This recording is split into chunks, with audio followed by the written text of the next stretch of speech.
Using a ramp to reduce force.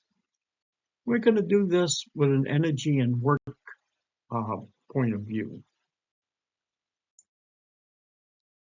Here we see a typical ramp with something that has weight being pushed along by a force. The question is, do we get an advantage in being able to use a smaller force to lift the object from the ground up to the top of the ramp?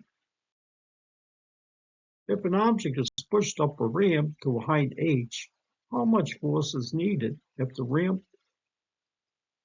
of that length L is used? The simple answer there is a mechanical advantage of L to H. But that is not really right. It's very close, very, very close, but there are other considerations needed. So it becomes necessary to understand what is going on with work and energy. Energy must be conserved. It's a basic law of physics. The amount of energy given to an object being raised must equal to the potential energy the object gains.